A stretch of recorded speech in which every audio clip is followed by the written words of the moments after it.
Hello, everybody, and welcome back to Minotaur Hotel. I'm your host, Will, and this is... The bitch that crawled under your bed. Why would you do that? I don't have... There's no space in there. That's where my younger brother's bed go. You're going to be crushed. I'm just so... No. You're just such a skinny legend. No, fuck. Yeah. Anyway. There was a period in time where I was afraid to get muscular for some reason. Interesting. I don't know why, and now I'm like the opposite. Buff Pikamain. Yeah. Sorry, you're too gay to have a voice like that. Ha! Again, you're still too gay to have a voice like that. What do you mean? You know what I mean. I can be gay and still have a deep voice. I'm not saying... It's 2026! I'm not saying that that's a wrong sentiment. However, Pikamain, Yeah? look at all of you and tell me if that voice fits you. I mean, I have a beard. I have long hair. I have chest hair. My friends say I look like a bear. So, Huh. you tell me. Well, it's not like I've had a fucking picture to be able to tell. We haven't shown each other our faces yet, stupid. Oh, right. Maybe we should. You were the one that didn't want to! Oh, yeah. Maybe I should redact.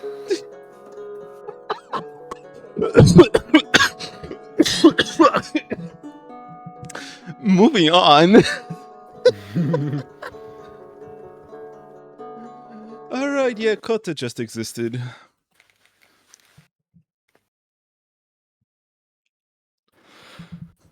Chapter 8. Conflict Resolution.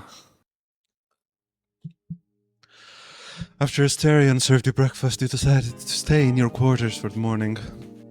Things that were alien to you are beginning to become familiar. The hotel that bends to your will, the Minotaur sworn to serve you, treacherous snake monsters, and the Texan Griffin that is now running a strip club under your roof. Sorry? Here in Texas, we live in Texas, where we have a strip club under every roof. No, not really. I've Even never at been your to house? Texas. I've never been into Texas. Never mind. You know, if you're already complaining about the heat in Portugal, I don't think you'd want to go to fucking Texas. I never said I wanted to go to Texas. Then, of course, you never went to Texas. Anyway, you are slowly getting used to both your new circumstances and this new routine. Waking up, having breakfast as a stereo, inspecting the room, seeing the small changes in the hotel's conditions and layout every day, having a drink and a talk at the end of the day. You once again look out the window in the master's quarters. If only a flute started happening, because I really want to meet Argus again, because I like doing Argus's voice. Considering your phone is pretty much dead at this point, and collecting your thoughts gets a little dull after a while, you find yourself doing this frequently when Asterion isn't in the room with you. Can't you just conjure up an electrical socket or something? Or do you not have electricity yet? You do have electricity. What the fuck am I saying?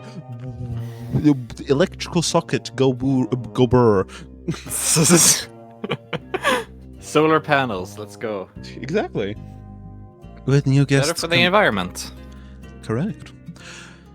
With new guests coming in, dull moments like this are going to become less frequent. But for now, you can enjoy this moment of meditation and the warmth of your efforts bearing fruit.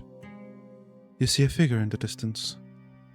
You try to make out the details, but it is far away, and the shimmer produced by the heat on the road makes it very difficult to see anything but a dark blue spot walking through the desert. Is it walking towards the hotel? Indeed, it seems the figure is approaching. Maybe it's a guest. People seem to find their way to the hotel by odd means, but both you and Luke got here by car. The guy must be exhausted. As you think about the circumstances that have led to a guy wandering a desert road on foot, the figure inches closer and closer until eventually it finds itself at the door of the hotel. However this guy is, he's piqued your curiosity. You rise to your feet, stretch your legs, and head out the door. As you walk out of the master's quarters, the lights blink and you hear the familiar sound of the walls of the hotel closing behind you to conceal your room. You're about to walk down to the lobby when you see something one floor below you. It's Luke. About to head downstairs as well, but something is off about him. Hi!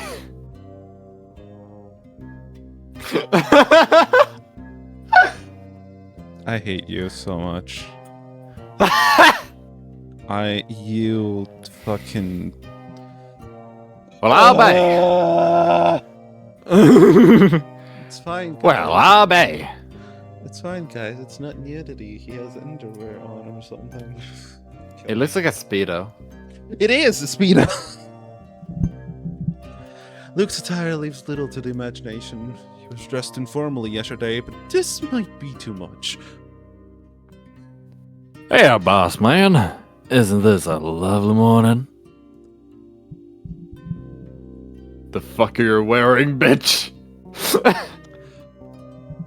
Luke, what are you wearing? Why, is there something wrong with my getup? It's very revealing.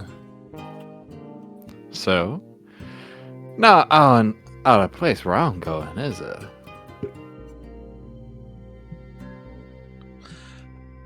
I guess so.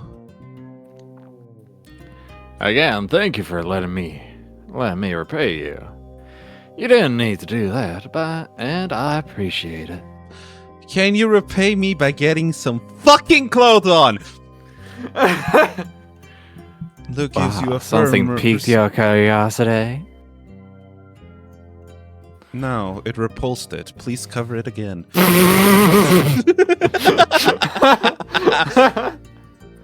Luke, this is a Christian channel. Yeah, so Christian. We're really looks at the various times we've talked about religious trauma. Moving on from that, Luke gives you a firm, respectful handshake. He may be rude and crass, but he seems genuinely grateful to you let him stay. I was on my way to the lounge, or should I say the bar. You know, check if everything's working condition. How about you? I was on my way to the lobby. Alright then, partner, lead the way. Please ask him to put some clothes on. There you go, please. Or whatever the button, right? Yeah. Mm-hmm. You and Luke both walk down the stairs, headed in the same direction. Duke got a mission on his mind. I hope you have an enjoyable stay with us. I am sorry that is about to not come true. You and Luke make it all the way to the reception. Standing there are Asterion and what seems to be a blue dragon dressed in a traditional Japanese clothing. Well, howdy there, partner. Please leave. The dragon eyes Luke up and down and seems displeased. Some deep, instinctual part of you sees the look on the new guest's face, catches on to what's about to happen, and screams at you to intervene. But, like watching a train crash in slow motion, all you can do is stand there as Luke perks up and grins. Knock him out with a baseball bat. Which one? Guess! The dragon, so he thinks it's all a dream. Looked another one already, huh? Nice. Very nice. Looks like sushi's on the menu tonight. Oh boy. Crass. Not respectful at all. And using stereotypes. Oh joy, Luke is such a catch. Griffin's voice basically drips with innuendo. Still lashes behind him, thumping on the furniture. Please leave. Asterion clears his throat, rushing between the dragon and Luke, before to draw attention to himself with a lumbering movement. Mr. Koda, may I introduce Mr. Luke, the proprietor of the hotel's lounge, and, of course, the master and owner of our establishment, Master Batten. He gestures to you, and Mr. Kota looks you up and down, appreciating your every feature.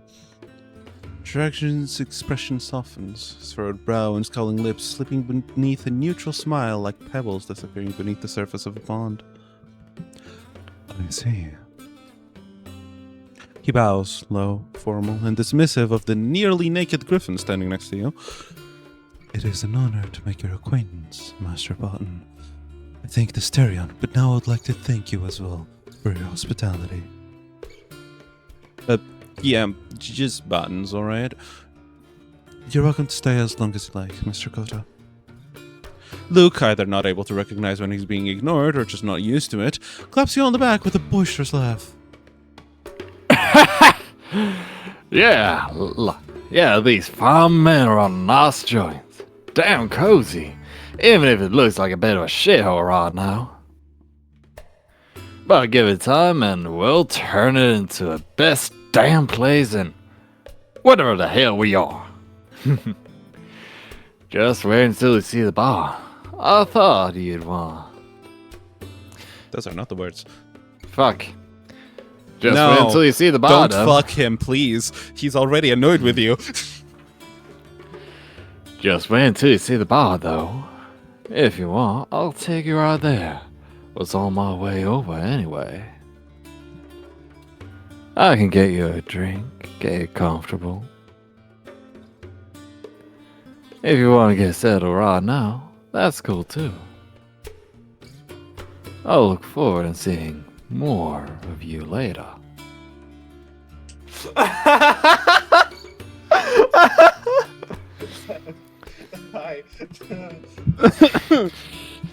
If you want to get settled right now. No! Don't do it again! I'm trying to remember what voice I gave him because I feel like I'm doing him too high. No. Yes. Indeed. Dragon turns back to you, contents himself with glancing between you and Asterion. You can see his eyes glaze over just the tiniest bit as they pass over Luke, as though refusing to acknowledge the griffin's presence. Please forgive me, Master Asterion, Mr. Batten, if my travels have been long and arduous, and I thank you once again for offering a place to stay. I just wasn't... well... When I heard about your hotel, I wasn't expecting it to be this sort of establishment. What sort of... Oh. Oh. Both you and Asterion look over to Luke and realize how the dragon could have gotten that impression. Wow. Is there something on my face? Please, forgive us, Mr. Koda. As I've said, we've recently opened. A few details such as staff dress codes are still being ironed out. Dress code? Oh! Once more, the griffin bursts out into... My god.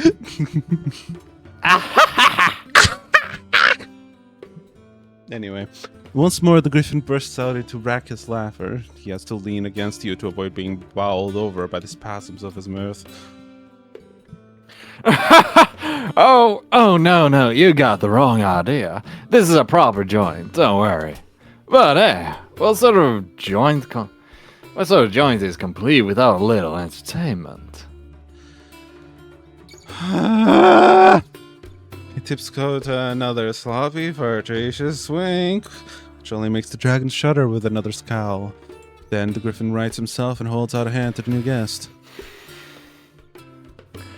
Sorry if I come on a little strong. Come on strong. I'm only fooling. Most of the time. If you want me to shut up, just tell me. Okay, shut the fuck up! And hey, I was serious about that drink. No funny business, though. I'm a dumb fuck, but I can tell when a guy ain't interested.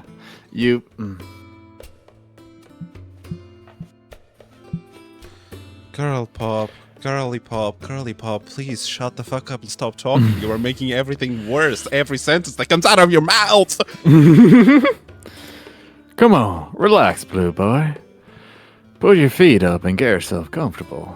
I mean, you're already in your bathrobes, so you're already halfway there, right?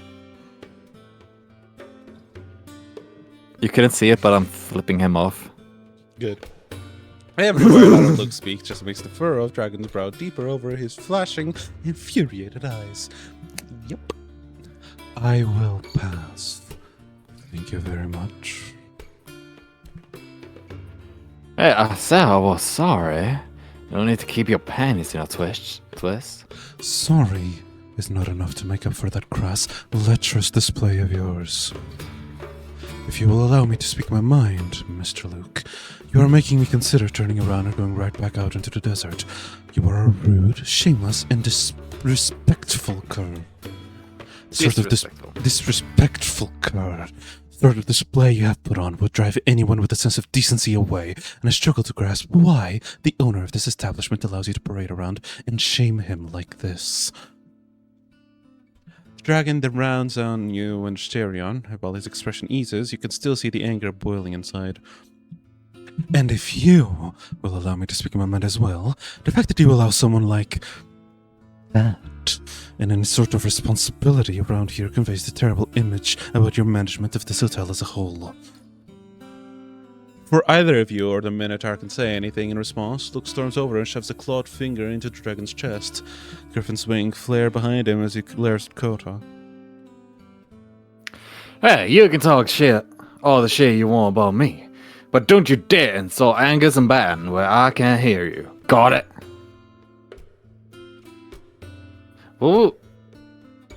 I mean, I kind of want to grab a tea kettle and some popcorn and just watch it. Kota bats Luke's hand away with a growl and opens his mouth to retort. But before he can, you push yourself in between the griffin and the dragon. That's enough out of both of you! Luke, we can handle this. Go and start getting the bar ready for any guests that might come today. And Mr. Kotan, I sincerely apologize that this is the first impression you get of our hotel. If you really want to leave, neither Asteria nor I will try to stop you. But we really want to make it up to you. If you want one of us to show you to your room, we can get you settled in. Platonically. This is a place for travelers, not what it must look like. If you give us a chance, we'll show you that we have the best hospitality around. Very well. Mr. Asterion has been nothing but courteous and helpful so far. I am willing to give you a chance to demonstrate what kind of host you are, Mr. Barton. However, I can find my own way to my room. Thank you very much. Dragon brushes himself off, then gives the sulking griffin standing nearby one more glare. His lips curl as though he's looking at something absolutely disgusting. Anything to get as far away as I can from that. With that and one final huff, Kota turns on his heel and stalks down the hallway towards the rooms on the first floor. Yeah, you stay as far away as fuck. I mean, fair enough. It works. Yeah? You stay far fuck away from my bar, asshole. You just pull yourself on the band for laugh. Griffin turns back to you and Sherion, smoothing down his ruffled feathers while continuing to simmer. Can you believe that guy? Tried to make him feel welcome, and this is the things we get? Probably should have just thrown him out. Throw out his ass, boss man. You weren't helping. I want No, to give him the death glare. Asterion and I were handling it, and you weren't helping, Luke. He's right about one thing. You do come off as pretty crass. And with you dressing up like that, well, can you blame the guy for mistaking this place for a brothel or something? We'll talk about your uniform and attitude later. For now, go cool your head. The griffin lets out a squawk of annoyance. Oh, whatever. I'm going to the bar. I don't care how early it is. I need a fucking drink after that bullshit. And I still need... And I still need to get it prepped for guests who aren't fucking prudes. Luke turns to yell the last part towards the hallway where Kota left Stu in his room, and then he turns on his heel to stomp away to the lounge. Better or for worse, it's over. For the time being, at least. A sigh forces its way out of your chest. The start to your venture in the hospitality industry. One would be forgiven if such a confrontation left them on edge. Someone like Asterion, after all he's been through, what impact could it have? You turn to him. Asterion, sorry, I wasn't expecting things to take such a turn for the worst. Are you okay? Minotaur looks down to the floor. His eyes dart to and fro as a hundred ideas skitter around in his mind. Air hisses as he inhales through gritted teeth, and with each exhale, his nostrils flare and tremble. You get a brief glimpse into Asterion's eyes before they close. What memories, what emotions are going through his head at this moment? Then his lips tense, but not in the way you expected. At first, you have to strain your hearing to catch it, an occasional teetering here and there, like a harp string slightly poked. All at once, the strings snap, and in a burst, Asterion's laughter spreads down the hotel's hallways and all the way down to the valley. He jerks to cover his mouth with a hand, and in doing so, he pushes pens and pencils off the desk. The gesture, however, only serves to highlight the corners of his mouth. Try as he might, they disobey him and raise themselves into a smile.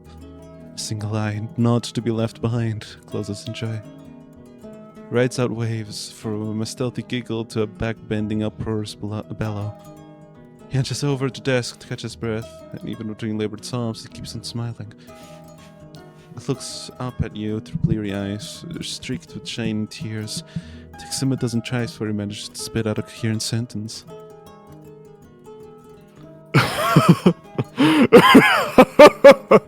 Me, I haven't felt this good in 100 years. This is good, my lord. This is what life is made of. I am alive again. Behind you, the door lets out a click no louder than a squeak. You turn around to find your...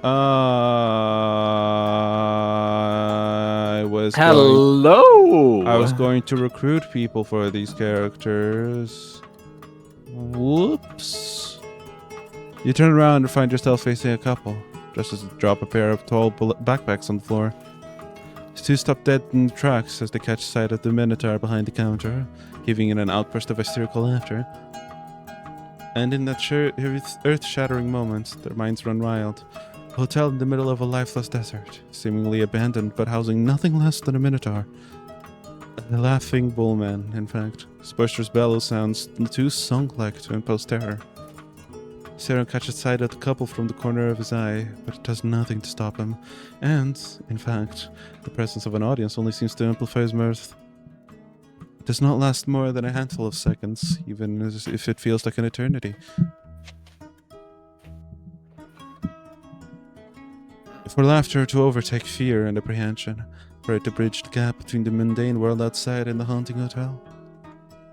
First, the lady approaches, and then the man follows as the pair make their way up to the reception desk. They look at you, then at the Minotaur, then back to you.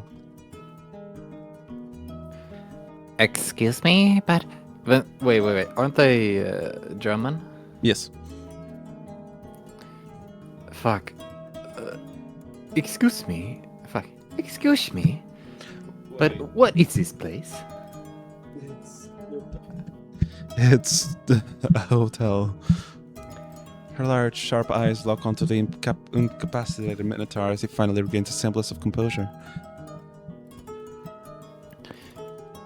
Yes, but what's up with him? Staring and supporting himself against the wall, breathing slow and deep to steady himself as the aftershocks of laughter rock through him. It's a very special day for him. He hasn't had guests in quite a while, and right before you arrived, we had quite the commotion. No, I mean, what is he? Well, he's our fine host. Small is the cap that keeps mankind away from all sorts of earth-shattering truths.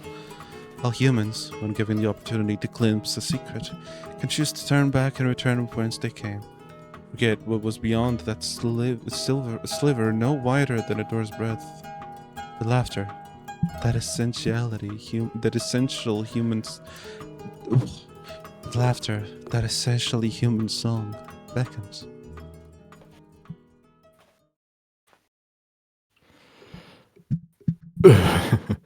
This is Master Barton, and my name is Asterion. Here's your room key. Dinner will be served at 7 p.m. It's a pleasure to have you with us, and I hope you enjoy your stay.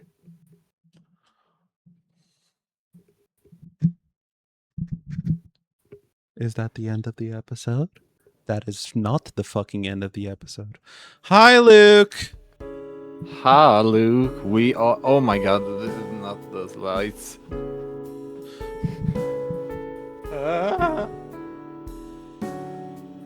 There is no way to disable them!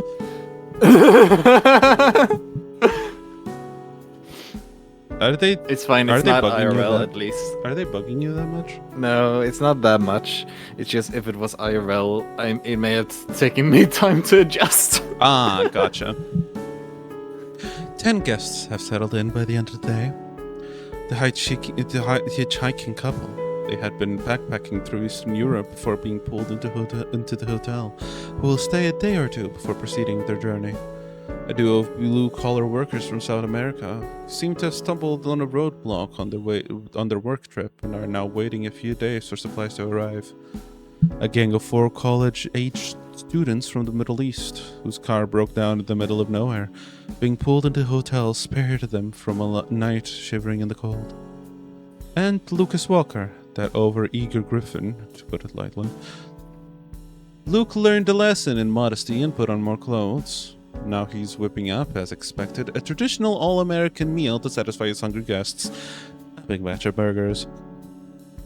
He watched the griffin work with practiced ease. Despite the position's novelty to him, he's used to cooking for a group, if the speed at which he shapes the minced meat in his talons is any indication. In no time at all, he's amassed a huge pile of patties, whose sizzling soon suffuses the lounge with the scent of browning beef. Even so, he seems to have made quite the quantity. Each guest could eat 2 or 3 burgers apiece, and there would still be half a dozen left over. Putting each burger in its bun is a simple matter once they're done, but no amount of self-control can stop you from covering your mouth as you see Luke start on toppings. Rather than summoning slices of cheese to hand, his mind allows familiarity to overtake efficiency. Each bright orange square of pasteurized processed cheese product is individually wrapped in disposable packaging. By the time he's got all the burgers covered, he's standing in a pile of plastic that crunches underfoot like a crisp ottoman. Ottoman now! I don't know how to say that word. Leaves. Things just keep snowballing out of control from there. When the sausage mixes mayonnaise and tomato ketchup, followed by a healthy dollop of nacho cheese. What? Huh. And a layer of freshly ground tortilla crumbs. Would you like a diabetes? It's just don't get me wrong, like I usually like, yeah, I respect cuisines even if I'm not into it. I respect, cuisines from different parts of the world. However, it's just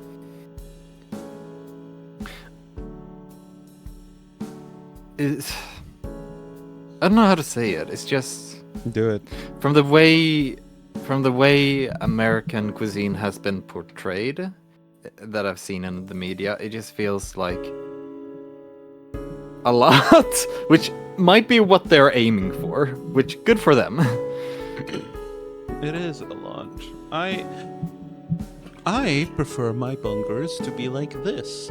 In this specific order. If you do any other order, I will kill you. Are you ready? Yes. Bun, mayo, patty, cheese, either onions, like cooked grilled onions, or an egg. If it's an egg, put the lettuce. Put the lettuce first. If it's onions, put the ketchup. Put the one that you didn't. Some tomato, mayonnaise, other bun. Huh. I don't know, for me, I'm not that picky. I think it's just... I think I would try this. It does sound delicious. Again, it just seems like a lot with... I've tried like those cheese that does come in those packets, which is like described here. Mm-hmm. I'm gonna be honest, I don't like them. Yeah. I don't really like them. They feel... I don't know where they actually come from. They're commonly called American cheese, but I don't know if they are from America. I don't know. I've tried cheddar cheese. Again, no disrespect to anyone's food culture or food preferences. This is just my preference. Exactly, we're just sharing general. our preferences. It doesn't mean that we are correct and you should abide by our laws. Of course. If this is your cup of tea, go right ahead. Go nuts. Yeah, honestly. You want to know what my cup of tea is? My cup of tea is spending No, it isn't. Actually, no. Yes, it is. My cup of tea is spending like 20 euros on an all-you-can-eat all-you-can-eat sushi buffet. What? I don't like sushi. You criminal! I must destroy you. I don't like raw fish. I mean, fair enough, but it's not just sushi that they have. They also have like a grill section. They also have like other things. They have fries as well. Did that catch your interest? I've already shared my one of my favorite foods with you, which yes, is French fry pizza. Which, come to think of it, does that sound American? Yes. One night it was like 5 a.m. and I haven't eaten anything in like 9 hours. So I was like, yeah, let me just like order something. And then I remembered that you showed me French fry pizza, and I was like, okay, let's see if there's any place that like does it. I found one. Do you want to guess what the name of the pizza was? What? American pizza.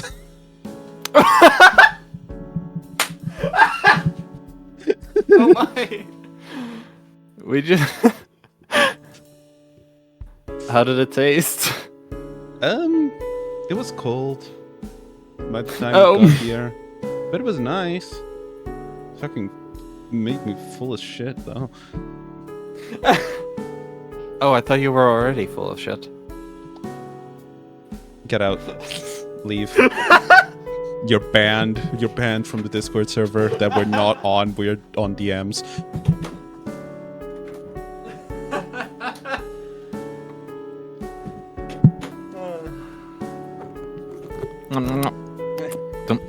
Don't you taste that? Don't you taste that? Taste what? Don't you taste it when you talk? Oh, fuck off. Kill yourself. Oh my god. I really need to stop In Minecraft. telling my... No. Yes. I was going to say in like RimWorld or something. I'm gonna name a pawn in Rimworld Pikamain, and then I'm going to force them to kill them. Oh my god, no. Wait, no, you'll understand this reference. I'm gonna name a duplicate in Oxygen Not Included Pikamain, and I'm going to suffocate him.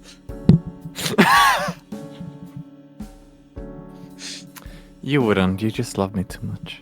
Yeah. Anyway, things just keep snowballing out of control from there. I already said this. The caloric content of the burger just keeps skyrocketing as the griffin goes, to the point that frying the top bun in lard and showering it in bacon bits is par for the course for this impending heart attack of a hamburger. Excuse me? I think... Isn't there a restaurant somewhere called Heart Attack Grill? Is there? You can feel your Heart arteries attack clogging just looking at it. Grill. It's called Heart Attack Grill. It's in downtown Vegas. Of course it's in It's permanently closed.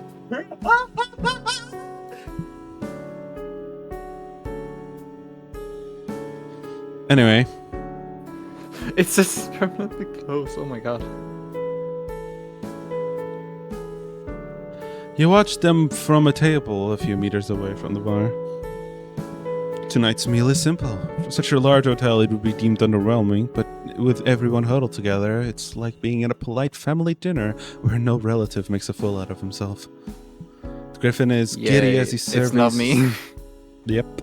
The griffin is giddy as he surveys his handiwork. The growing look of abject horror on a number of guests' faces does not register in his eyes, so focused he is on crafting his masterpiece.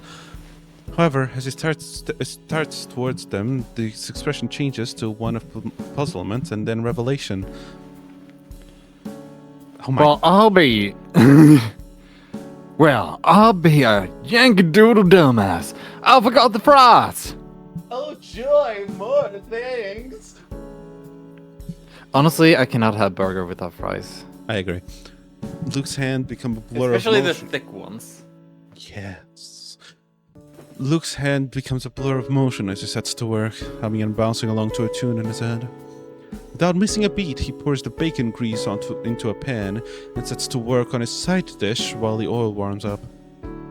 However, in true American fashion, a side dish isn't just a side dish, it may well be another meal in itself.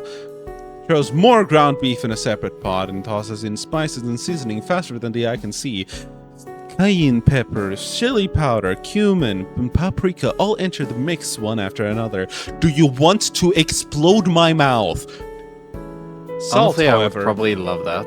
Huh? I love when some food have like an explosion of flavor. I love Oh, that. I was talking about how do you want to explode my mouth from the fucking heat? Oh. I think. Why is it spicy? Exactly. I don't know if it's... Would that make Okay, I'm gonna... There's chili powder. Chili powder. There's chili powder and cayenne pepper. And paprika. Those are like spicy spices. Spicy spices, wow. Paprika is not that spicy. I don't know what paprika is. You've never had paprika? What? You never had paprika? I don't know. I don't make my food. It's my parents. And whenever I make my own food, I don't season It's a vegetable. anything. It's a vegetable. Okay, so is a chili pepper. That's spicy. Let's see. Wait, is it chili peppers a vegetable or is it a fruit?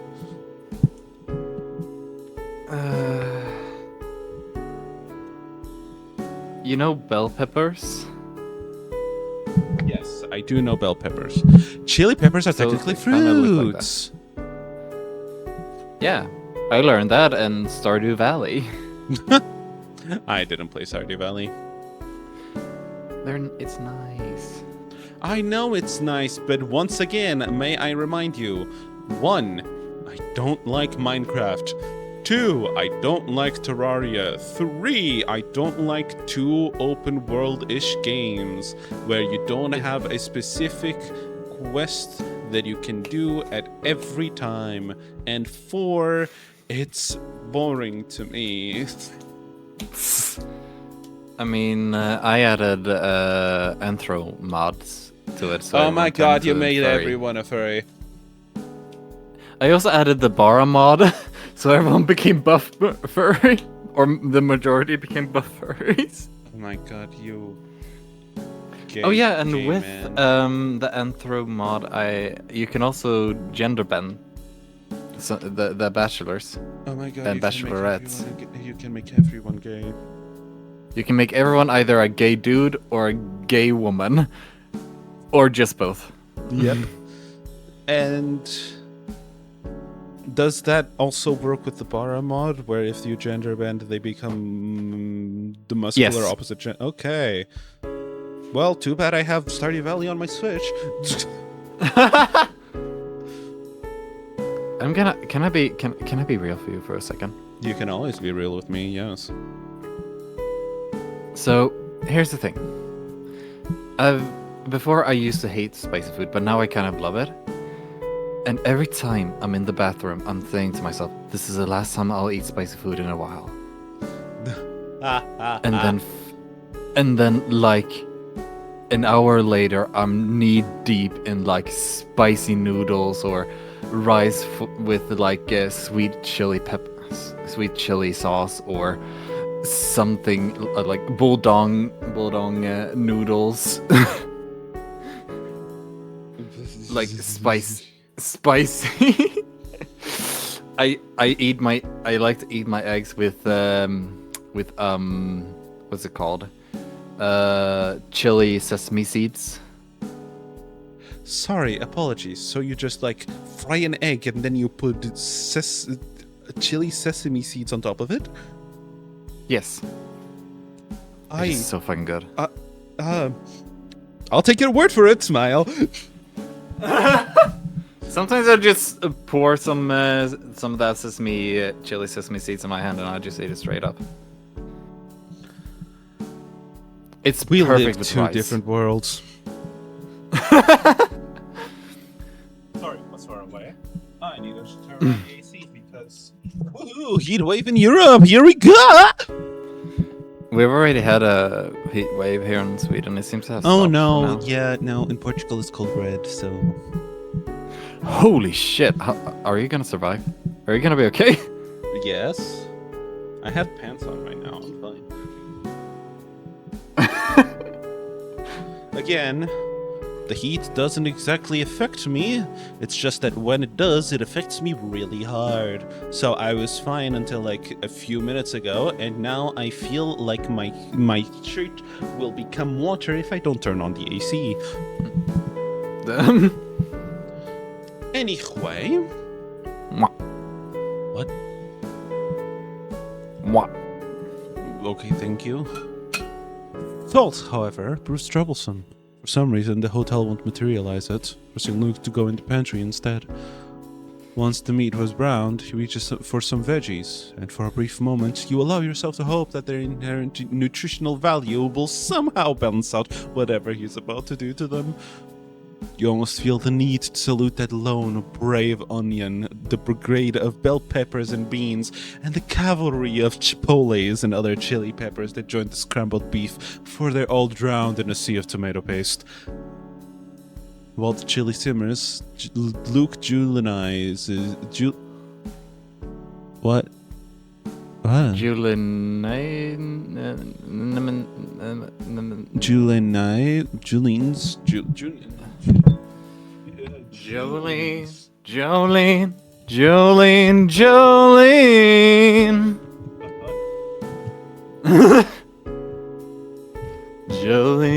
Jolene. Jolene. Garnish of vegetables cut into long, thin strips. Okay, how do I say it? Julienne, okay. That's a lot easier than I was thinking. While the chili simmers, Luke Julien's potatoes and dunks them in the boiling oil with a satisfying sizzle, then immerses them into a pile of golden brown crispy fries. Dividing the heap into a few large baskets, Griffin ladles the chili in and then sprinkles a generous helping of shredded cheese, sour cream, and a chopped green onion on top. As he flounces his way towards the guests, still dancing to an erratic, inaudible beat, you can only thank your lucky stars that he opted not to saunter out wearing his signature tongue. Serves on! Once the food has been delivered, Luke eases into the background, content with the job well done. His face takes on a look of childlike innocence as he leans on the counter and watches the clientele despite the mounting tension. Few of the guests stare into the abyss of calories that follows in the griffin's wake as though expecting it to stare back.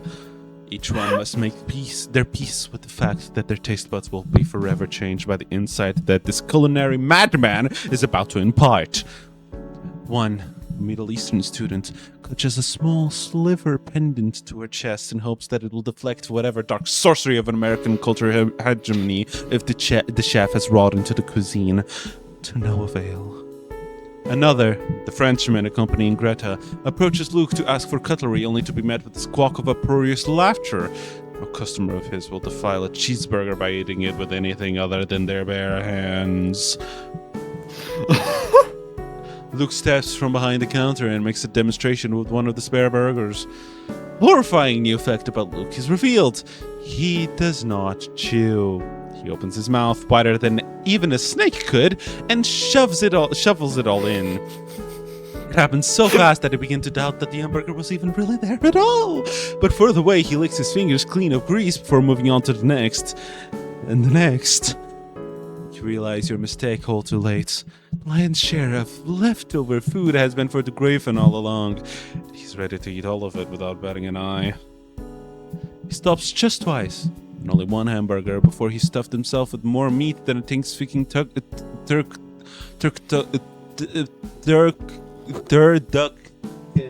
fuck wants to offer a plate to Asterion, who stutters, explaining that he doesn't eat beef. Another time to clap you on the back, leaving an oily imprint on your shirt. Still, Luke's enthusiasm is infectious enough to carry the day once hunger overpowers apprehension. Tension breaks and conversation resumes, interrupted only by the occasional satisfied belch or one of the diners lapsing into a food coma. Some of the guests sit at the bar, close enough to each other to shout over the music blasting from the speakers. Others sit at the large round tables, sharing conversation with each other. Laughter skitters around, whispers and chit-chat hum and drown out the kitchen's noise. They exchange stories of their travels and how they found themselves here in the first place. But every few minutes you hear whispers about the Minotaur, the dragon, and the griffin. Some guests were more apprehensive than others when they arrived. Seeing a Minotaur as a receptionist was a shock, but Asterion revealed the charisma and levity that captivated their curiosity. At a glance, he knew how to best address each guest. Some required reassurance, others did not think twice before stepping in and asking for a room. At times, he even joked about his own bullish appearance to break the ice. In turn, the guests' indiscreet glances and hushed whispers didn't even make Asterion flinch. It was as if he did not notice them at all. I just remembered. What did you remember? I remembered one American dish that I thought I would hate, but actually turned to love. Mac and cheese. Ah. I've only had a single experience with mac and cheese, and it was with instant mac and cheese. Every American person and everyone that has ever had mac and cheese is heard shuddering over the mic. It's just, I prefer to make, like, when you make the cheese sauce and you then mix in the pasta and then, oh, it's so fucking good, especially when you add the right kind of spices. All right, one more to the list of things I have to eat with Pikamain. my mac and cheese? Correct. You have to eat my pancakes, and I have to eat your mac and cheese. We're even. Yummy. Yummers. I'll shove it down. I'll eat them whole. Chew twice and then swallow. I'm going to make them extra large just so I can see that. In turn, whoops, I already said that.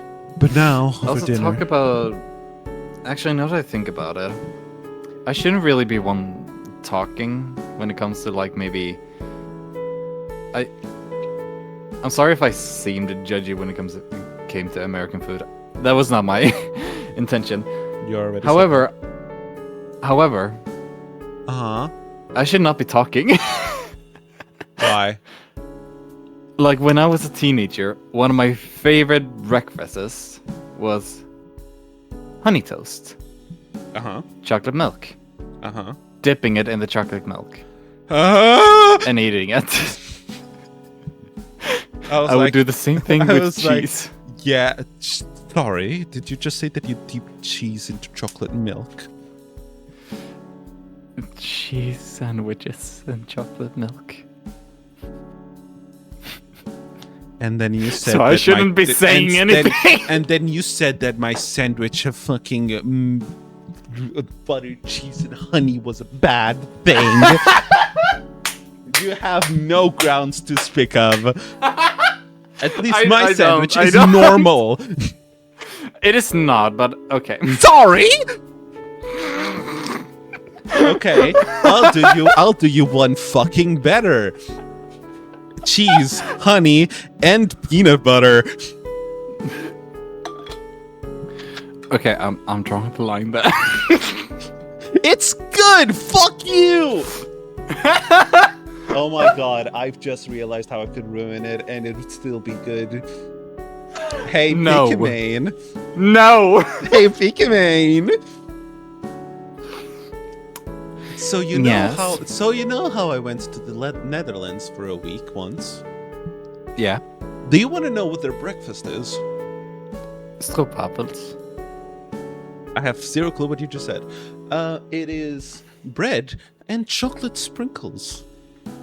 Oh my god, I've actually had that. Yeah. Do you want to know what I did though? I realized What did that you they do? also had peanut butter. Do you get where I'm going? So you with made this? So you made like like Timo Snicker bars. Yes. However, I just had the most marvelous idea. What is your marvelous idea? So you grab the bread with peanut butter and chocolate sprinkles, and you grab my amazing sandwich and put it together.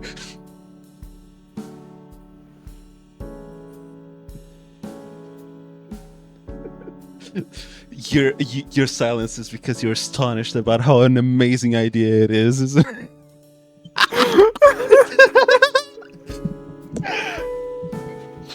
Oh yeah, I forgot to say at the start. You know what? Fuck it, I'll try it. Yeah!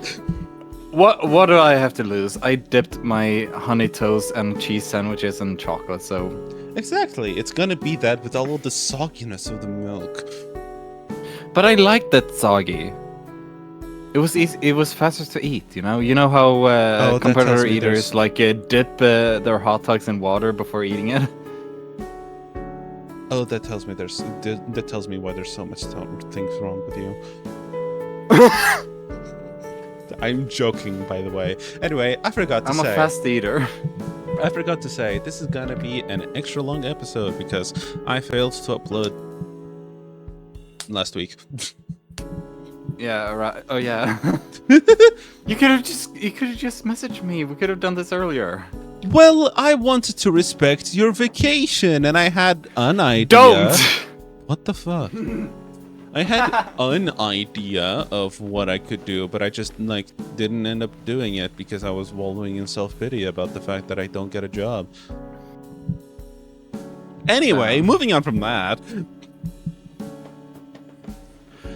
But now, over dinner, the guests talk amongst themselves. It does not cross their mind how peculiar it is that they all speak the same language in this hotel in the middle of nowhere. Though a number of them approach to offer you a word of thanks, the guests' high spirits are compliment enough, a testament to your hard work in refurbishing the hotel with a stereo. And yet, from just out of sight, hear the clanging of washing dishes. So far, the Minotaur has spent the entire dinner hidden away in the kitchen. You still remember his laughter from this morning. Stereo hadn't been this lively before. Meeting the guests was a more joyful occasion than leaving the cold room by far. You can't abide him hiding away in the back rooms while everyone's having fun. And so, you make your way to the kitchen. Since Asterion has been cooking your meals for the last 2 days, you had no reason to return to the kitchen since you first arrived at the hotel. Tonight, you find it looks nothing like what you first encountered. Silence, horrible stench, strewn utensils, trains of food that had decomposed decades ago, and, of course, the revolvers sitting on the counter have all been replaced. Now, clean stainless steel equipment, the sounds of Luke washing dishes, and the scent of the delicious food he had cooked filled the room. Must be the Hobbit's handiwork, you think to yourself. But would the hearth alone have brought all of these people together? You rejoice in a small moment of pride, seeing and smelling what you've achieved. The Minotaur and the manager are chatting while cleaning the dishes. They don't hear your approaching footsteps. Luke veers on a short rant about what happened earlier in the morning, but Asterion changes the subject before picking up a pile of clean dishes. On the way to the cupboard, he briefly passes by the door to the cold room. He freezes, shudders, and lets out a nervous cough. After stashing the dishes, Tyrion turns around, and only then does he notice your presence. Asterion, Yes. would you like to spend a few minutes with the guests? You've been here all night. Oh, you should not worry about me. It is fine. The guest's comfort comes first. This is my duty, after all. But everyone's had their meal already. They're just chatting now. You could sit back and enjoy the company for a while. The Minotaur paces around and glances over your shoulder, getting a glimpse of all the commotion in the other room. His ear flicks to catch their voices, and he bites his lower lip to contain a smile. Ah, you are too kind. But I shouldn't leave Luke here to wash the dishes by himself. Luke laughs loudly at Asterion's remark. Angus, shut the fuck up. It's just a bunch of dishes. I can handle this. Thank you, Luke I turns could and not slaps read Asterion, Excuse me? leaving a small head print and a little bit of foam on the Minotaur's behind. I insist. Go have fun. Tyrion looks a little embarrassed as he wipes Luke's handiwork, but only for a moment. Very well. If Master insists then. And then, regrettably, I must obey. But, would you allow me a few minutes to have dinner first? They both walk away from Luke and leave him to his task. You haven't eaten? That's alright, of course you can have dinner. But you could bring your food to the table and eat with the others. It's up to you. I know you prefer eating alone, but if you take too long, the guests might return to their rooms. No, that is quite the conundrum, Master Batten. How improper of me would it be to eat alongside others? However, it would be even more uncouth to hide away. Very well, you have persuaded me. Excellent. Dinner it is. Now, how do you say we take it one step further and have a drink? It's a special night. The hotel's reopening. Let's not mince words. What did you say the occasional calls for some wine? He takes a pair of glasses from the cupboard before you finish speaking. You will never find me rejecting a drink. However, I will say, tonight you are revealing quite the honey tongue. It is not often I let myself be persuaded into such daunting task. Oh yeah, I got a real honey tongue. You wanna taste it? Hello, Luke. How are you doing today? What can I say? What can I say?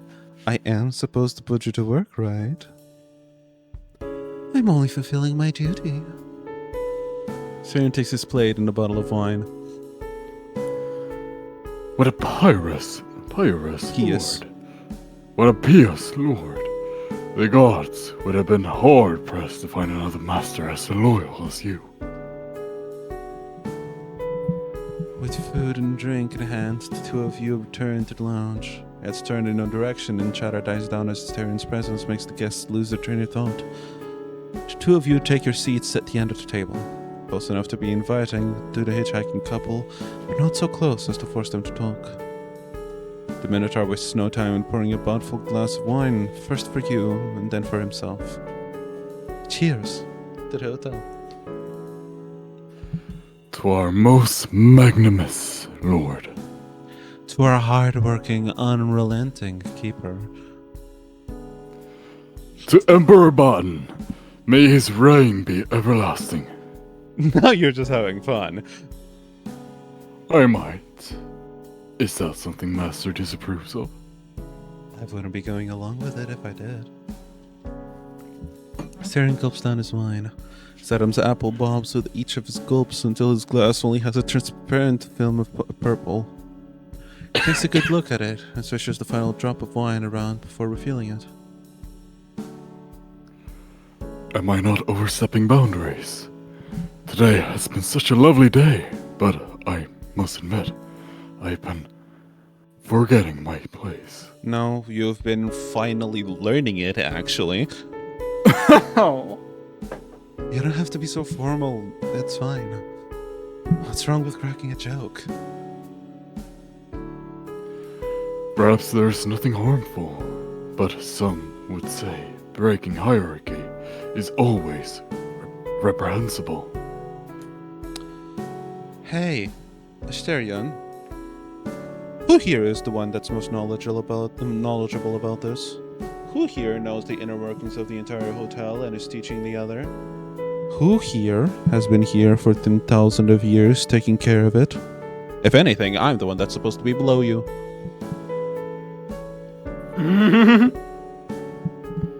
Oh, shut up. Sorry. It is not often I have allowed myself to speak in such a manner with a master. The Lord and I did not have to interact so much. Really? With you and I sharing the same living space, I'd expect it to be quite a close relationship.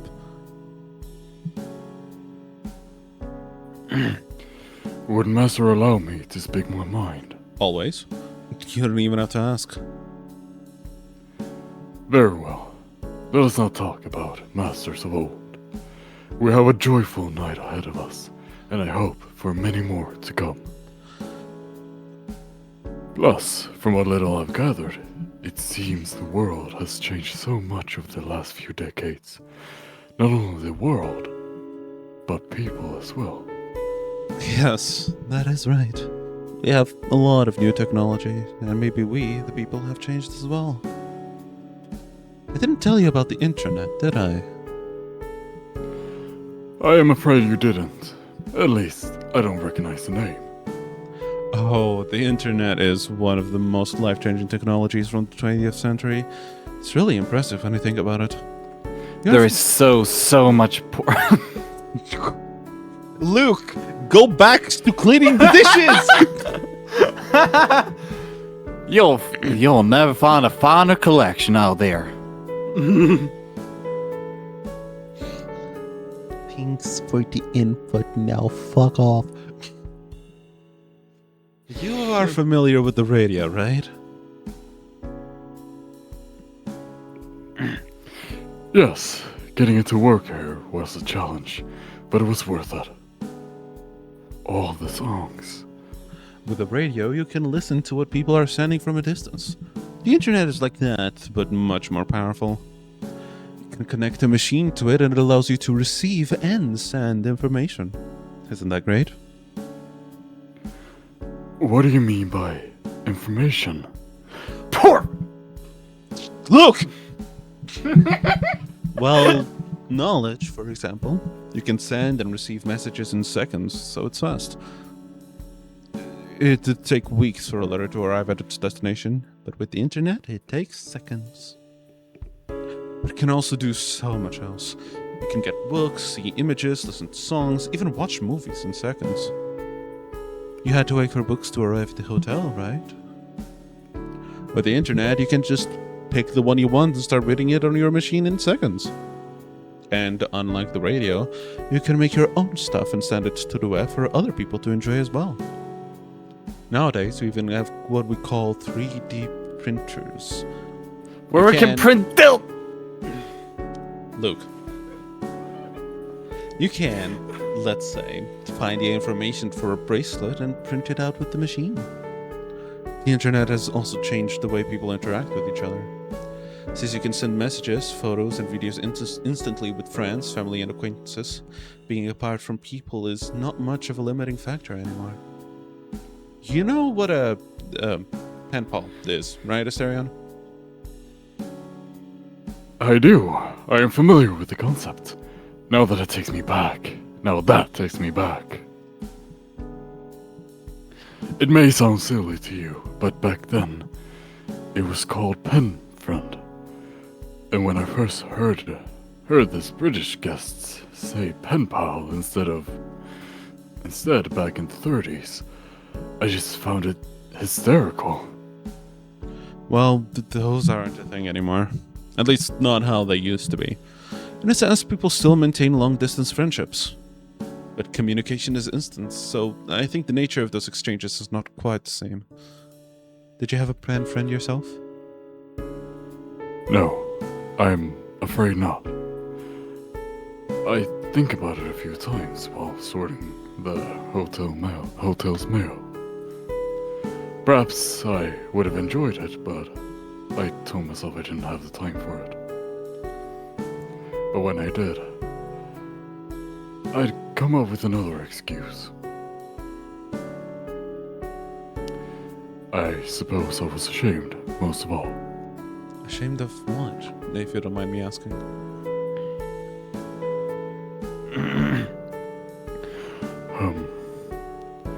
It was weird talking about my life. If my hypothetical pen friend ever asked about it, it would have been most prudent lie, would it not? Make up a story about me. But then I didn't feel worth the effort. It didn't feel worth the effort. And it was also hard teaching how to send letters on the hotel in the first place.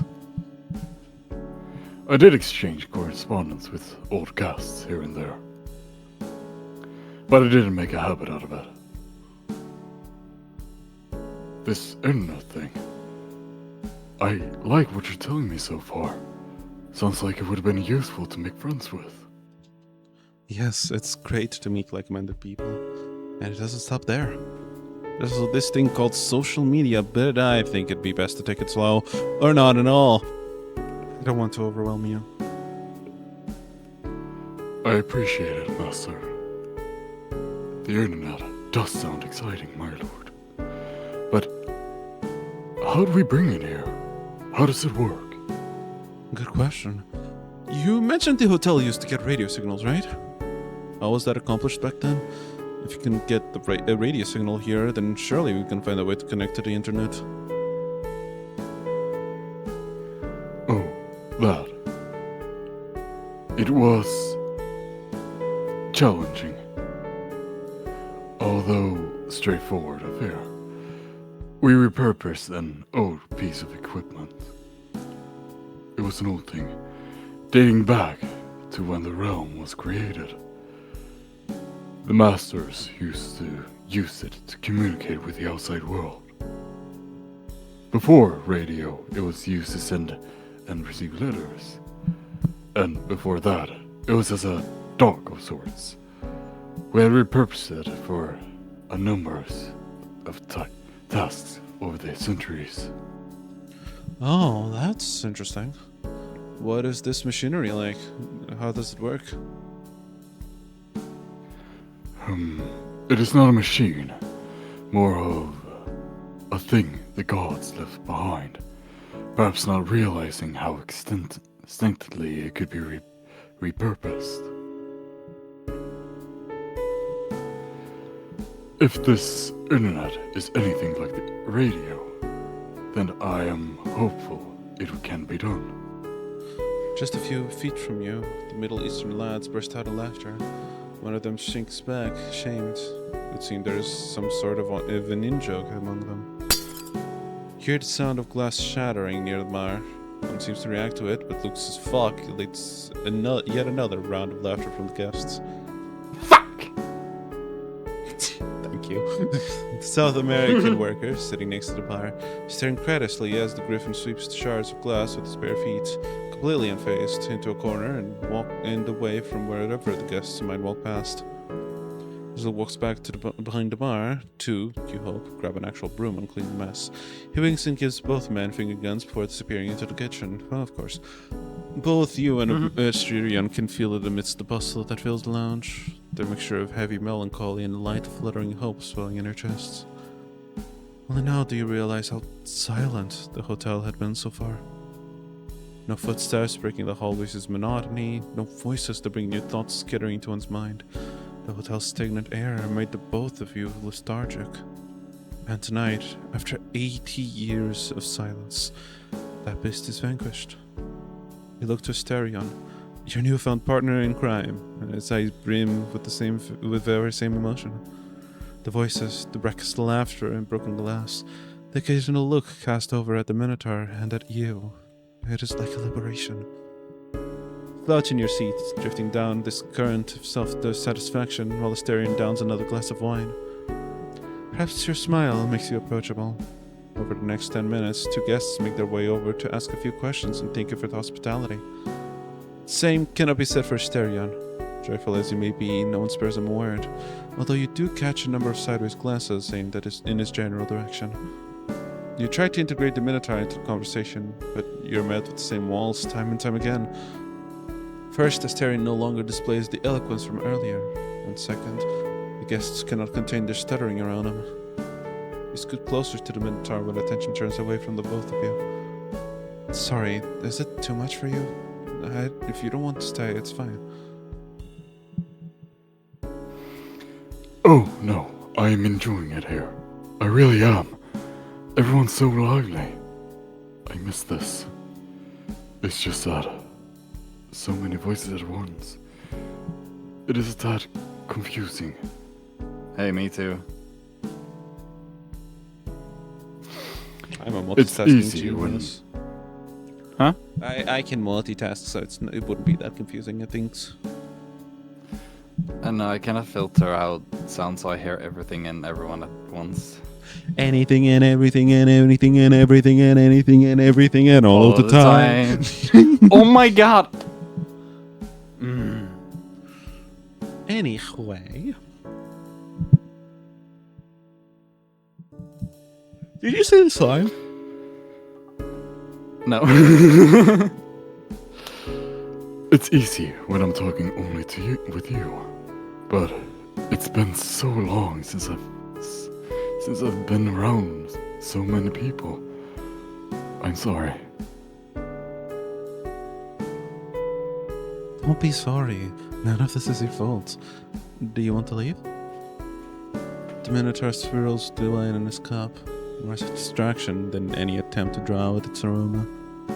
He downs it, leans back in his chair, and enjoys the spreading warmth from chest to extremities. No. I just need a while to get used to it. Tyrion gazes at his wineglass. It's tinted purple Tyrion gazes at his wineglass. It's tinted purple from the last remaining drops. The Minotaur lets out a cough, clearing his throat from the burning sensation. When he looks back, he needs a second to focus on you. He moves with a languid deliberation, delighting in how tipsy he's getting. The Minotaur's relaxation, however, raises a tense silence. His eyes, drowsy as they may be, betray an intense purpose. What is Asterion thinking? The two of you remain in silence, alone in your thoughts, but not lonely. His ears flicker. What are you thinking about? Mind-reading powers activate. I don't have them, unfortunately. I wish. Do I? Neither do I. His ears flicker once, twice. They strain to drown out everything else. Laughter, the shatter, dragging chairs and clinking of cutlery, and focus on you. On your breathing and whatever words you might say next. He praises your every feature, lashes onto your eyes. your eyes for a moment. It's as if he's trying to gaze at your soul, but a smile breaks his focus. He giggles and looks away. Is something the matter? The silliest thought overtook me. Have you ever looked at someone, a person you know, and quite by surprise, found yourself seeing them for the first time? What a precious thing. For a moment there, it felt as if I had only just met you, and yet you were so familiar, Patton. Maybe you are confusing me with a ghost from a long time ago? No, that's not it. I'm sure of it. I can't place my finger. Perhaps not a ghost. No, surely not a master. Oh, this old mind of mine. Where is this coming from? This deja vu. I've just been in this place before.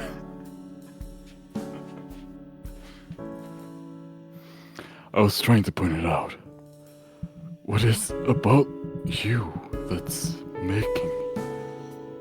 I thought it could be your eyes, but no, it isn't the way you look. But now I just... Have you ever felt as if you had hummingbirds tickling at the back of your skull? That's what I felt, what I was feeling. But now, I'm just looking back, thinking of a friend here and there. Isn't it sweet to taste old memories? I wouldn't know. Hi. Hi there. Hi, German woman.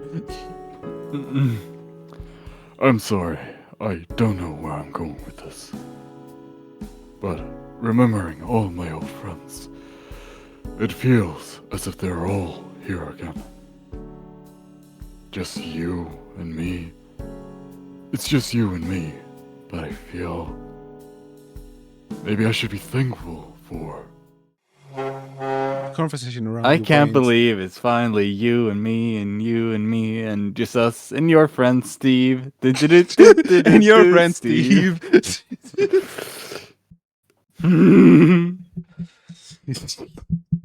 The conversation around you wanes and dies down. That is, until you both notice a chair being dragged close to Asterion and you. That's a phone vibrating. Oh, fuck. It's fine.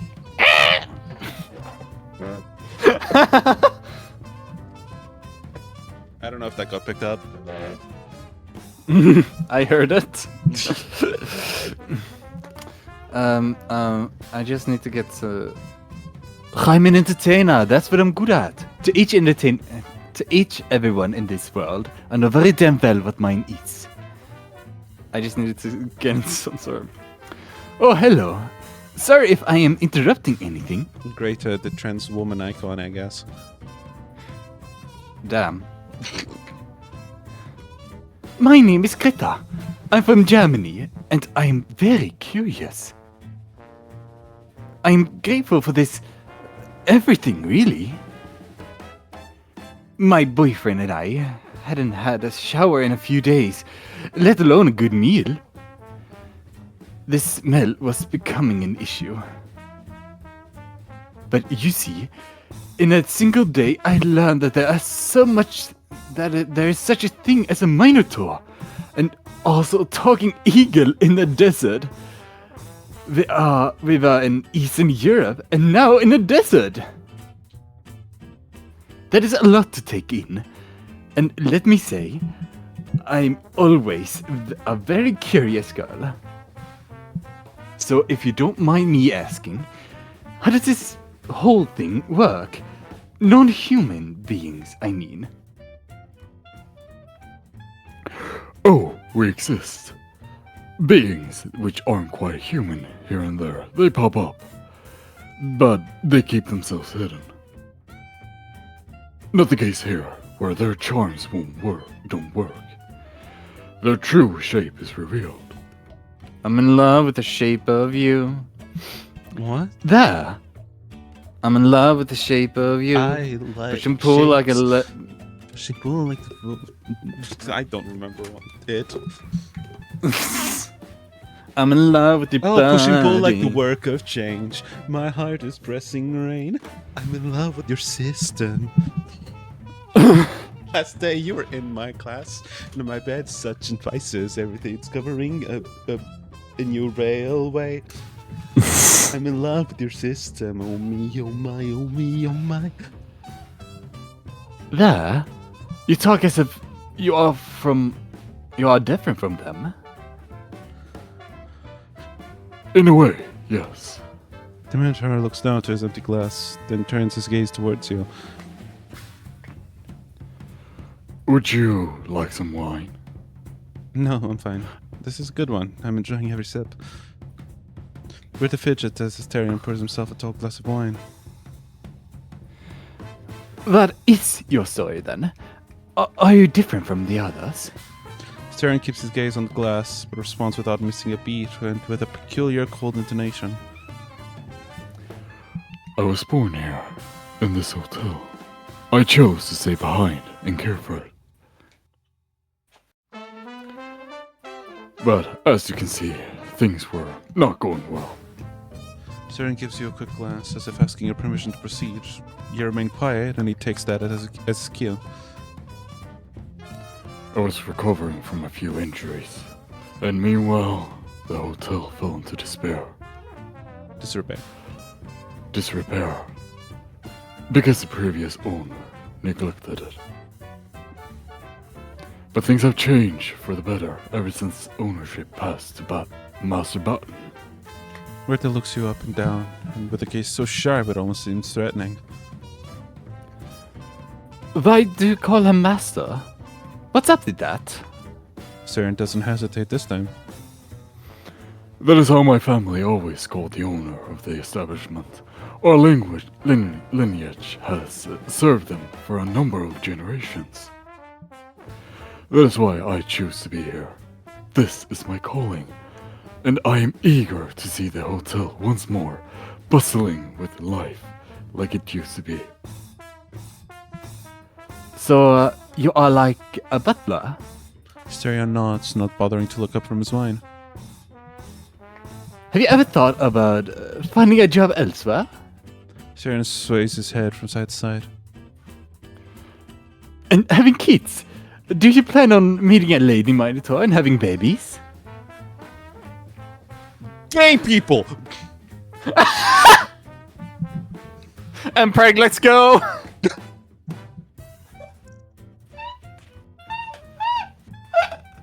I mean, is that a feature the hotel has? One way to find out. Whoa.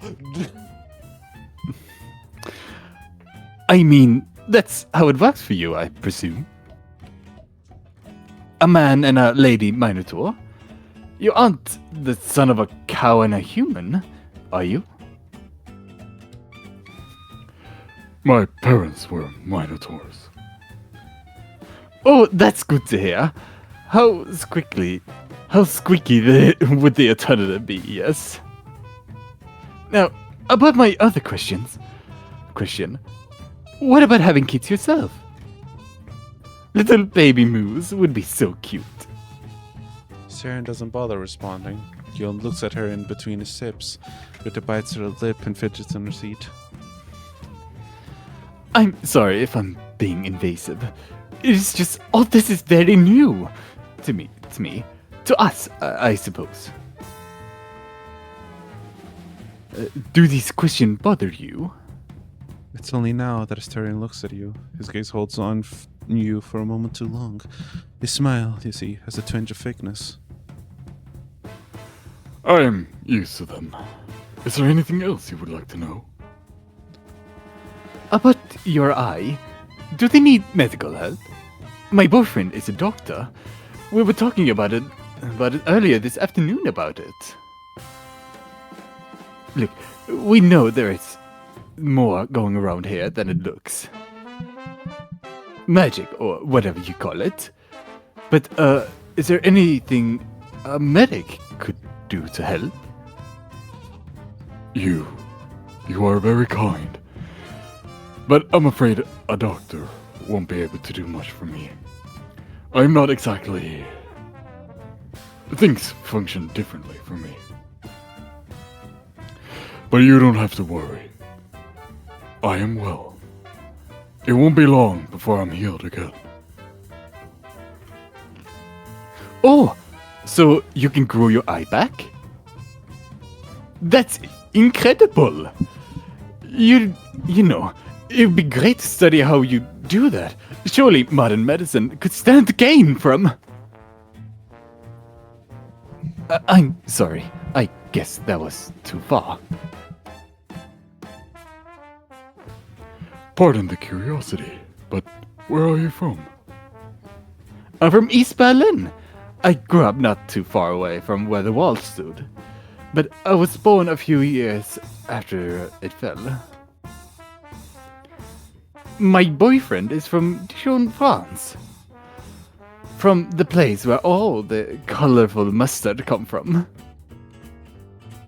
I see. And what is East Berlin like? It's pretty good nowadays. Of course, there's still a bit of a gap. It will take a while before East and West are truly equal. But it's charming. In a way, everywhere you'll see an East German little traffic light man with a sign. It's so cute. And the nightlife is, of course, fantastic. It's Berlin after all. At the mentions of Berlin. East and Berlin and little traffic light man, Astarion's eye flicks over to you for a fraction of a second. Then it jumps over to the other people around the table as he realizes they are growing silent and directing their attention towards him. But we won't stay in Berlin for very long. My boyfriend and I have been wanting to live in England for years now. And we are trying to make that work. And we always wanted to backpack across Europe, so we figured now is a good moment. My twin sisters all did it. And I've been hearing about it for years of how fun it was. So here we are. Now that Greta has broken the ice, people are looking, and Astarion grows stiff at the realization. You should visit us when we settle down. Or just in Berlin, too. That would be great. Imagine showing everyone a real-life Minotaur. If money is a problem, there are so many excellent hotels. Hostels. And you can... Hotels? Hostels.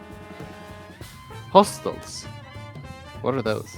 They're like cheaper, less fancy version of hotels.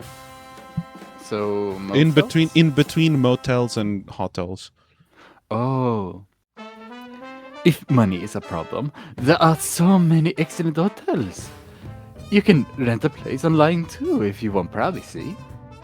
The Minotaur looks to you. It's no longer a stealthy sign. He goes first to swing his head from side to side as a call for help. You can't let him go through this. It's easy coming up with an excuse. Astarion, perhaps it's time we return to the office. We have some paperwork to go through before tomorrow, don't we? Ah, yes, the contracts. Excuse me, Miss Greta. I am afraid I must get back to work. At this hour? No, that is quite late. That's not nice, Mr. Batten. You shouldn't treat your employee like that. You could say Astarion is more of a business partner to me, actually. We're in this together, and starting a new business involves a lot of sleepless nights. So it is with great pain that I must steal him away. If it's for the hotel, I'm happy to work all night long. Greta looks at you, then at the Minotaur, and then back to you. As she does, you see her smile getting wider before her lips part, and an obnoxious shrill giggle erupts. The Middle Eastern Oh, I see who you are. Middle Eastern students turn around, startled by the noise. Ooh, I see. Then that's okay. It was nice meeting you, Miss Asterion. Don't forget to douche. I hope my questions didn't offend you. That little comment certainly did.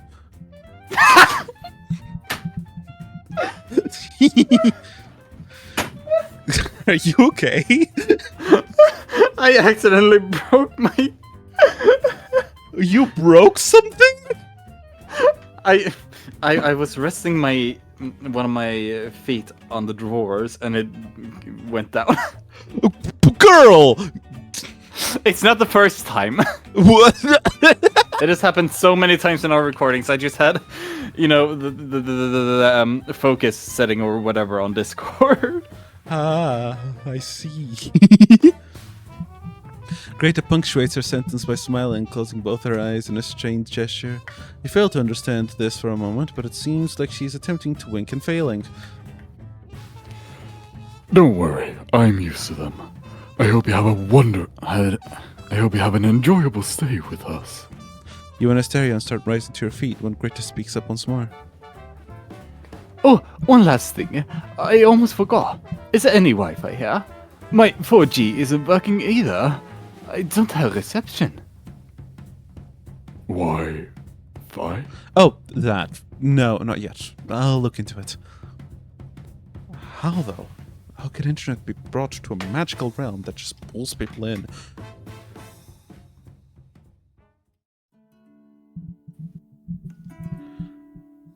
Okay, so Soviets. Oh my god, not World War II! World War II in my furry visual novel!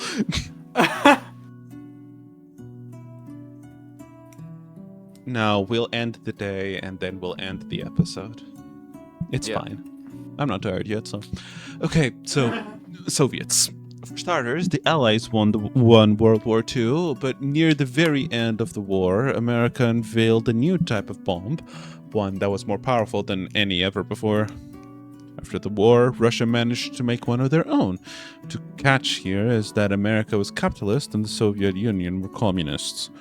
They started the Cold War, which wasn't a war in the strictest sense of the word. They were vying for influence among other countries while threatening each other with the bombs. They both had so many that they could destroy each other at the same time. It's what people call the mutually assured destruction. And this relates to Berlin because, after World War II, the Soviets and Americans divided it in two, with a wall between East and West. It divided families and communities for years, but it fell in the 90s, along with the Soviet Union. That was a big moment for world history. That sounds so overwhelming. And these bombs, they were the kind that were thrown off airplanes? At first, yes, but later they were put in missiles. That's, how can I put it? A kind of unmanned plane that will explode when it hits its target. It was a very tense time for everyone. But we left it behind for the most part, and now we're going back into it. Yes. The voices from the lounge subside as the two of you climb up the spiral staircase side by side. The air here is chilly now. The breeze from the valley passes through that narrow, rocky exit far below to flow upward. It snakes through the gap in the middle of the stairs until it grazes your skin and Asterion's fur. It is not unpleasant, however.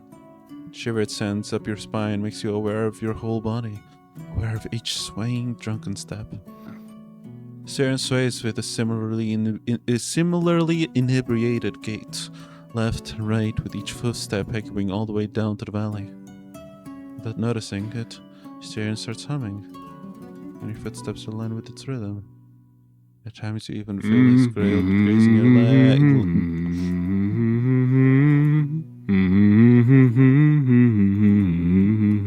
Nice sentiment, however. But it's gonna make it hard to hear.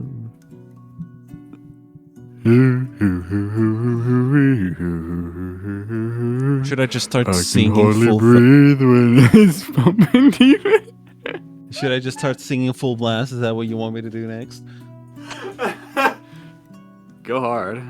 Go off, Queen. What is the loudest song that I know? He's bouncing off my. Leave. That was what I was humming. I know! Anyway, I'm not going to do that. What an odd pair the two of you make. Thousands of times have the masters and their servant walked up and down these stairs, but never did they do so side by side while swaying to the same song. Generation after generation, the Minotaur has done his best to stick to his shadows. The less he was noticed, the smaller the chance the Lord's ire would turn against him. But looking from afar, when one can't quite identify the features and clothing, what distinguishes a lord from a subject? Perhaps only a pair of horns and hooves, although humanity is quite pileable, isn't it? Is it not? How hard is it to overlook another's differences? Humans are familiar with change, quite different indeed from the gods who are said to have created them. And the servant, this prisoner, tonight a smidgen of humanity fidgets within him.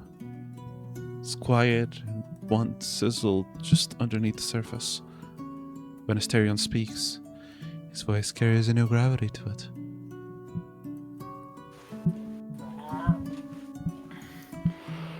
Master, did you mean it when you said I was a business partner to you? In your drunkenness, you answer without a second thought. Yep, you and I are in this together. Was it just my impression, or did the idea please you? Oh, you have quite the honey tongue. That is all. How could I not smile at your words? You have the silliest ideas, my lord. Still, you have the silliest ideas, my lord. It is not possible that I could ever be your equal. Even if the hotel won't allow it, I will treat you as such. That's what matters. The thought suffices, my lord. It is enough for me to know that you care. It's just the right thing. I'm not trying to be heroic here. I'm just treating you with the respect a human deserves. I need a hero. No, I'm holding out for a hero to the end of the night. I need a himbo. I'm don't. holding out for a himbo to the end of the night. He gotta be strong and he's gotta be dumb and he's gotta be dumb and polite. Or something. He's gotta be strong and he's gotta be tall and he's gotta be dumber than a light. Dumb and polite. Dumb and polite. What are you making me say, stupid? All the things. Everything in it. And about that, I'm sorry for putting you in a tight spot tonight. I should have known it could become uncomfortable. But I wanted it. Miss Greta was a handful, but I enjoyed spending the night with others, my lord. Eating at the table with company. Now, that's something I missed. Oh, so you may grace them with your presence, but you won't have a meal at the same table as I do? Asterion pauses and looks at you with a glimmer in his eye. Is that truly something you desire? You have asked for it for me. You have asked it of me a few times. Eating alongside the guests and staff was my routine, but the Lord stands above all. To share the same table with the Master. That's the most unorthodox. If it's something I truly want, would you do it? I shall obey all your orders, my lord. Not as a command, I mean. Would you, by your own will, choose to share your meals with me at the same table? He's so fucking cute. And stupid. God. How can I put it? I'd be ashamed of it. Shy. It may sound like a small thing to you, but to me, it's quite ingrained. Would you laugh at me if I somehow act silly? Well, I'll try not to. No guarantees, though.